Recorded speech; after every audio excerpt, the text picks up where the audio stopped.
आपका बहुत बहुत स्वागत है। आज हम इंडियन पॉलिटी का एक ऐसा टॉपिक उठा रहे हैं जिसमें सच बताऊं तो बहुत कंफ्यूजन होता है। बिल, एक्ट, ऑर्डिनेंस और रूल, भाई इनमें आखिर फर्क क्या है? चलिए आज इस पूरे कंफ्यूजन को जड़ से खत्म कर देते हैं। अच्छा, सच सच बताइए, आप भी इन शब्दों को लेके परेशान होते हैं ना? बिल कब एक्ट बन जाता है, ये ऑर्डिनेंस कहाँ से आ जाता है? एग्जाम्स में तो ये टर्म्स पक्का कंफ्यूज करते हैं, है कि नहीं?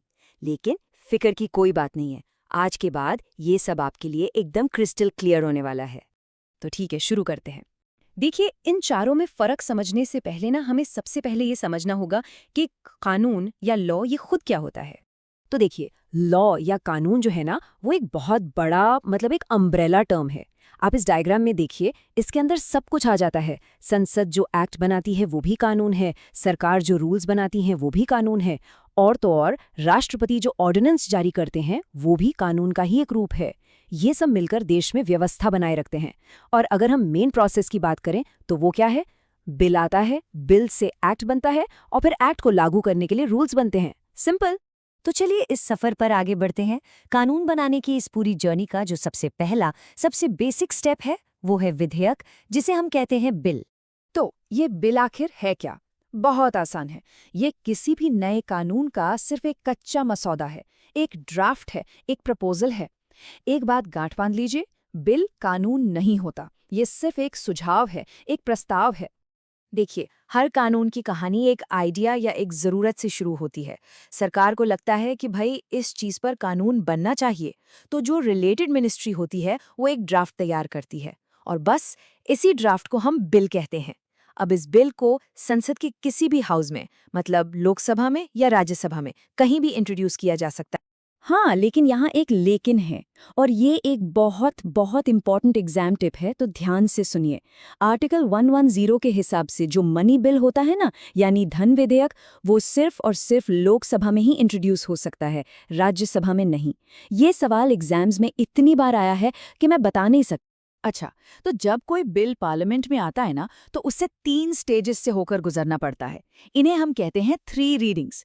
पहली रीडिंग में बिल को बस इंट्रोड्यूस किया जाता है, दूसरी रीडिंग में उस पर डिटेल में डिस्कशन होता है, और तीसरी रीडिंग में होती है फाइनल वोटिंग।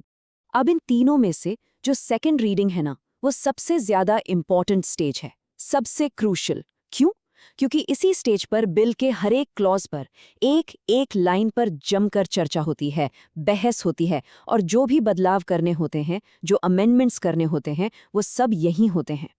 बिल को और ज्यादा जांच पड़ताल के लिए कमेटी के पास भी इसी स्टेज में भेजा जाता है। तो मान लीजिए बिल दोनों सदनों से पास हो गया, तो क्या वो कानून बन गया? नहीं, अभी नहीं। अब आता है इस कहानी का क्लाइमैक्स। अब हम देखेंगे कि एक बिल, एक एक्ट यानी एक अधिनियम कैसे बनता है। देखिए, प्रोसेस ये है कि जब कोई भी बिल पार्लियामेंट के दोनों हाउसेस से, लोकसभा से भी और राज्यसभा से भी पास हो जाता है, तब वो फाइल जाती है सीधे देश के राष्ट्रपति जी के पास, आर्टिकल 111 के तहत उनकी सहमति के लिए, उनके असेंट के लिए। और बस यही है वो मोमेंट। जैसे ही प्रेसिडेंट ऑफ इंडिया उस बिल पर अपने सिग्नेचर कर देते हैं, अपनी मोहर लगा देते हैं, वो बिल उसी पल एक एक्ट यानी एक अधिनियम बन जाता है, और अब वो देश का कानून है जो सब पर लागू होगा। तो की पॉइंट क्या है? प्रेसिडेंट्स असेंट, राष्ट्रपति की सहमति। यही वो चीज है जो बिल को एक्ट में ट्रांसफॉर्म करती है। अच्छा, अब एक सिचुएशन सोचिए। देश को किसी कानून की बहुत अर्जेंट जरूरत है, एकदम तत्काल। लेकिन पार्लियामेंट का सेशन ही नहीं चल रहा, सांसद सब छुट्टी पर हैं। तो अब क्या होगा? यहीं पर एंट्री होती है एक स्पेशल पावर की, जिसे हम कहते हैं अध्यादेश या ऑर्डिनेंस। तो ऑर्डिनेंस क्या है? ये एक टेम्पररी कानून है। जब पार्लियामेंट सेशन में नहीं होती तो प्रेसिडेंट साहब आर्टिकल 123 के तहत इसे जारी कर सकते हैं। और एक बात याद रखिएगा, इसकी ताकत, इसका इफेक्ट बिल्कुल एक एक्ट जैसा ही होता है। बस एक ही फर्क है, ये टेम्पररी होता है, परमानेंट नहीं।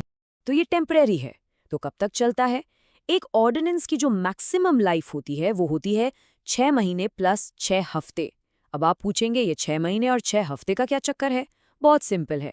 कॉन्स्टिट्यूशन कहता है कि पार्लियामेंट के 2 सेशंस के बीच 6 महीने से ज्यादा का गैप नहीं हो सकता, और जब पार्लियामेंट वापस बैठेगी तो उसके 6 हफ्तों के अंदर इस ऑर्डिनेंस को अप्रूव कराना होगा। नहीं कराया तो ऑर्डिनेंस खत्म। अब जरा इस स्लाइड को देखिए, ये एक्ट और ऑर्डिनेंस का फर्क एकदम मक्खन की तरह क्लियर कर देती है। एक्ट कौन बनाता है? पार्लियामेंट। ऑर्डिनेंस कौन जारी करता है? प्रेसिडेंट। एक्ट कैसा होता है? परमानेंट। ऑर्डिनेंस कैसा होता है? टेम्पररी। एक्ट कब बनता है? जब पार्लियामेंट सेशन में हो।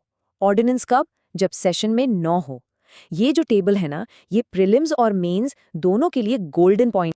चलो जी, एक्ट तो बन गया, कानून तैयार है, लेकिन इसको ग्राउंड लेवल पर असलियत में लागू कैसे करेंगे? यहीं पर पिक्चर में आता है प्रोसेस का आखिरी और सबसे प्रैक्टिकल स्टेप, रूल्स और रेगुलेशंस। देखिए, जो एक्ट होता है ना, वो बस एक मोटा मोटा ढांचा दे देता है, एक फ्रेमवर्क, जैसे कि ये घर का नक्शा। पर उस घर में वायरिंग कैसे होगी, प्लम्बिंग कैसे होगी, ये डिटेल काम कौन करेगा? वही काम रूल्स करते हैं। एक्ट को लागू करने का जो डिटेल प्रोसीजर होता है ना, वो रूल्स में लिखा होता है। और ये रूल्स कौन बनाता है? सरकार की कंसर्न्ड मिनिस्ट्री या डिपार्टमेंट। इसका एक टेक्निकल नाम भी है, सबऑर्डिनेट लेजिस्लेशन। एक एग्जाम्पल से ये बात बिल्कुल साफ हो जाएगी। Citizenship act 1955। ये क्या है? ये एक एक्ट है, ये एक फ्रेमवर्क है। लेकिन सिटीजनशिप के लिए अप्लाई कैसे करना है, कौन सा फॉर्म भरना है, क्या क्या डॉक्यूमेंट्स लगेंगे, ये सारी छोटी छोटी डिटेल्स कहाँ मिलेंगी? ये मिलेंगी सरकार के बनाए गए सिटीजनशिप रूल्स में। अब समझ आया? तो चलिए, अब तक जो भी पढ़ा है उसका एक क्विक रिवीजन कर लेते हैं। एग्जाम से पहले ये बहुत काम आएगा। ये फ्लो चार्ट देखिए, ये पूरी कहानी को एक पिक्चर में बता रहा है। एक रास्ता क्या है? आइडिया से बना बिल, बिल गया पार्लियामेंट, दोनों सदनों से पास हुआ, प्रेसिडेंट ने असेंट दिया और बन गया एक्ट। फिर एक्ट को लागू करने के लिए बने रूल्स। ये है नॉर्मल रास्ता। और दूसरा रास्ता, इमरजेंसी वाला, जब पार्लियामेंट सेशन में नहीं है तो प्रेसिडेंट ने जारी कर दिया ऑर्डिनेंस। और ये है आज का हमारा मास्टर रिवीजन टूल। ये टेबल देखिए, बिल, एक्ट, ऑर्डिनेंस, रूल, चारों को साइड बाय साइड कंपेयर किया गया है। मतलब क्या है, कौन बनाता है, प्रोसेस क्या है, ड्यूरेशन कितना है, सब एक जगह। मेरी सलाह है, इसका एक स्क्रीनशॉट जरूर ले लीजिए। रिवीजन के लिए इससे बेहतर कुछ नहीं है।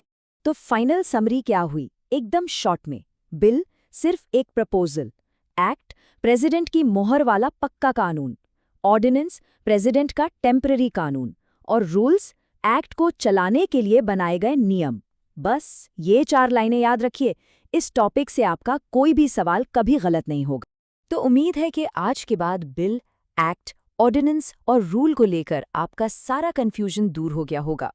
अगर आपको ये ब्रेकडाउन अच्छा लगा तो इसे अपने दोस्तों के साथ शेयर जरूर कीजिएगा।